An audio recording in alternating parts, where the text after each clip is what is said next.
Party को कुचलने में, खत्म करने में प्रधानमंत्री जी ने कोई कसर नहीं छोड़ी। एक साथ हमारी पार्टी के 4 टॉप के नेता जेल भेज दिए एक साथ। अरविंद केजरीवाल, मनीष सिसोदिया, संजय सिंह, सतिंदर जैन।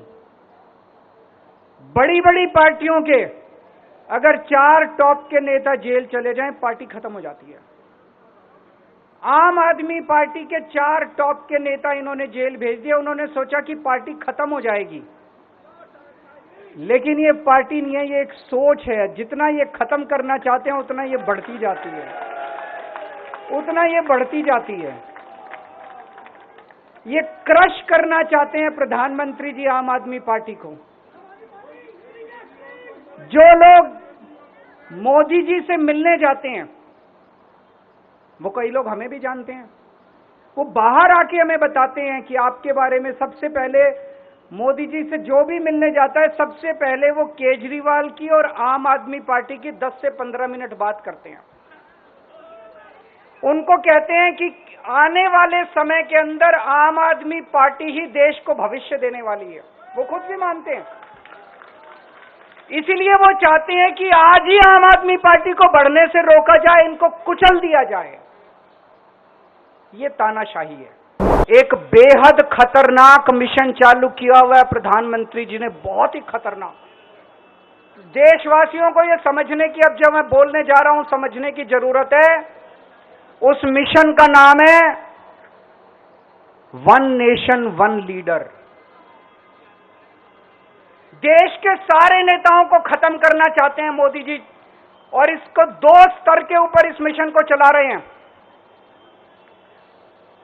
जितने विपक्ष के नेता हैं उनको जेल भेजेंगे, और जितने बीजेपी के नेता हैं उनको सबको निपटा देंगे, उनकी राजनीति खत्म करते जाएंगे, उनको सबको निपटाते जाएंगे। विपक्ष के अंदर आज इन्होंने मनीष सिसोदिया को जेल भेज दिया, संजय सिंह को जेल भेज दिया, सतिंदर जैन को जेल भेज दिया, केजरीवाल को जेल भेज दिया, हेमंत सोरेन को जेल भेज दिया, ममता दीदी के कई मंत्रियों को जेल भेज दिया, स्टैलिन के कई मंत्रियों को जेल भेज दिया, केरला के सीएम के पीछे पड़े हैं। अगर ये चुनाव जीत गए, मेरे से लिखवा लो एफिडेविट के ऊपर, थोड़े दिन के बाद ममता दीदी जेल में होंगी, तेजस्वी यादव जेल में होगा, स्टैलिन साहब जेल के अंदर होंगे, पिनरई विजयन जेल के अंदर होंगे, उद्धव ठाकरे जेल के अंदर होंगे, जितने विपक्ष के नेता ये सारे जेल के अंदर होंगे। अगर ये चुनाव जीत गए, इन्होंने बीजेपी का एक नेता नहीं छोड़ा।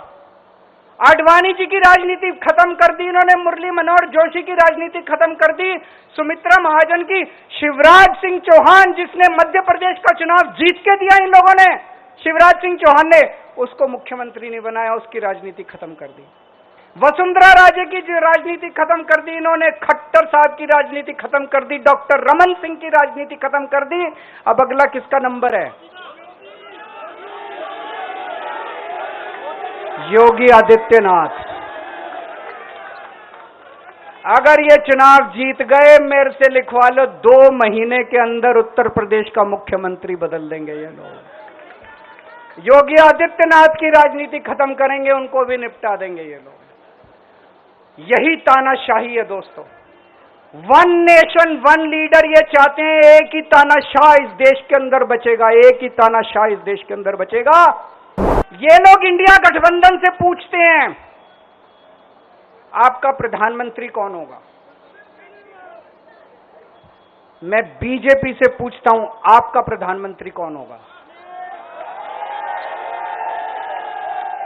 आप लोग सोच रहे होंगे केजरीवाल क्या बात कर रहा है, मोदी जी होंगे। नहीं, मोदी जी अगले साल 17 सितंबर को 75 साल के हो रहे हैं।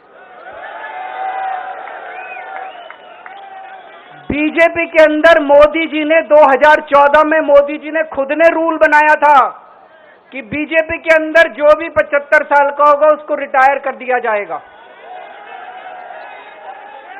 सबसे पहले आडवाणी जी को रिटायर किया गया, उसके बाद मुरली मनोहर जोशी जी को रिटायर किया गया, फिर सुमित्रा महाजन को रिटायर किया गया, फिर यशवंत सिन्हा को रिटायर किया गया, अब मोदी जी अगले साल 17 सितंबर को रिटायर होने वाले हैं। तो मैं बीजेपी से पूछना चाहता हूं, आपका प्रधानमंत्री का दावेदार कौन है? दोस्तों, अगले साल 17 सितंबर तक अगर इनकी सरकार बनी, तो उस पे भी आऊंगा मैं, अगर इनकी सरकार बनी तो पहले अगले 2 महीने में योगी जी को निपटाएंगे ये, और उसके बाद मोदी जी के सबसे खास अमित शाह को ये प्रधानमंत्री बनाएंगे। तो मैं लोगों को, देश के लोगों को आगाह करना चाहता हूं, मोदी जी अपने लिए वोट नहीं मांग रहे, मोदी जी अमित शाह को प्रधानमंत्री बनाने के लिए वोट मांग रहे हैं। मैं पूछना चाहता हूं मोदी जी से और अमित शाह जी से, ये मोदी की गारंटी पूरी कौन करेगा? मेरा अपना मानना है, और सट्टा बाजार में भी जो चल रहा है, इनकी 220 से 230 के बीच में सीट आ रही है, उससे ज्यादा सीट नहीं आ रही है। मोदी सरकार नहीं बन रही है, केंद्र में इंडिया गठबंधन की सरकार बन रही है। आम आदमी पार्टी उस सरकार का हिस्सा होगी, दिल्ली को पूर्ण राज्य दिलाएंगे। दिल्ली का एलजी लोगों का एलजी होगा, दिल्ली का एलजी दिल्ली वालों का एलजी होगा। गुजरात से आया हुआ है अभी, दिल्ली के लोगों का एलजी होगा, दिल्ली के लोगों का। सीएम पद से इस्तीफा क्यों नहीं दिया जेल जाने के बाद? दोस्तों, पिछले 75 साल में भारतवर्ष में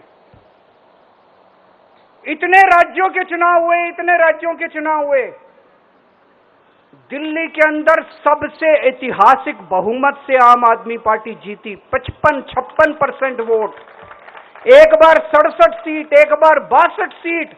इतने भारी बहुमत से आज तक कोई राज्य की सरकार 75 साल में नहीं जीती। इतने भारी बहुमत से जीतने के बावजूद झूठा केस, अब उनको पता है वो हमें हरा नहीं सकते दिल्ली के अंदर, उन्हें पता है अगले 20 साल तक दिल्ली में आम आदमी पार्टी को कोई नहीं हरा सकता। तो उन्होंने एक षड्यंत्र रचा, राजनीतिक षड्यंत्र रचा। केजरीवाल को झूठे केस में जेल भेज दो, केजरीवाल को इस्तीफा देना पड़ेगा, केजरीवाल की सरकार गिर जाएगी। उन्होंने ये षड्यंत्र रचा। मैंने कहा मैं भी इस्तीफा नहीं दूंगा। तुम अगर जनतंत्र को जेल में कैद करोगे तो जनतंत्र जेल से चला के दिखाएंगे। दोस्तों, सरकार भी जेल से चला के दिखाएंगे। कतई इस्तीफा, तुम्हारे ट्रैप में फंसने वाले नहीं हम। ये अगर हेमंत सोरेन साहब को भी इस्तीफा नहीं देना चाहिए था, जेल से सरकार चलानी चाहिए थी। अगर हमने इस्तीफा दे दिया, ये तो बड़ा अच्छा इनके लिए। जिस राज्य के अंदर ये चुनाव हारेंगे उसके मुख्यमंत्री को पकड़ के जेल में डाल दो, सरकार गिरा दो। उसके मुख्यमंत्री को पकड़ के जेल में डाल दो, सरकार। आज मैं अगर दिल्ली की जेल के अंदर रह के दिल्ली की जेल से इस्तीफा नहीं दे रहा, वो इस तानाशाही के खिलाफ संघर्ष कर रहा हूं, इसको समझ लेना।